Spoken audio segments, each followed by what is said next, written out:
Hotspot configure చేసుకోవాలి and blink application configure చేసుకొని ఇక్కడ ఇచ్చిన మెయిల్ ఐడి పాస్వర్డ్ ఎంటర్ చేసి లాగిన్ అవ్వాలి. లాగిన్ అయ్యాక ఇలా వస్తుంది పేజ్. ఇలా వచ్చిన తర్వాత ఇక్కడ మనకు వాటర్ లెవెల్ అనేది డిస్ప్లే అవుతుంది.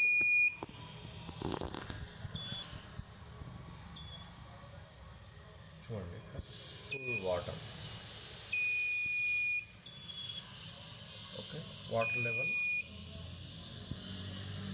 25, water level 50, water level 75, water level 100.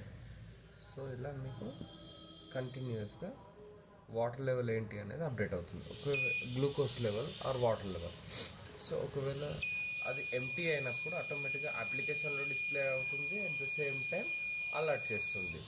So ఇలా మనము రిమోట్లో ఉండి కూడా మానిటర్ చేసుకోవచ్చు. ఒకవేళ పేషెంట్ గ్లూకోజ్ ఎంత లెవెల్ ఉంది, ఏంటి తగ్గుతుందా, ఓకే, ఆ బాటిల్ ఎంటీ అవ్వగానే అలర్ట్ వస్తుంది. At the same time water tanks కానివ్వండి, అండ్ స్కూల్లో ఉన్న వాటర్ ట్యాంక్స్ కానివ్వండి, అండ్ ఇండస్ట్రీలో ఉన్న డిఫరెంట్ ప్రొడక్షన్ ట్యాంక్స్ కానివ్వండి, ఇలా మనము ఎక్కడి నుండైనా వరల్డ్లో ఎక్కడి నుండైనా మానిటర్ చేసుకోవచ్చు.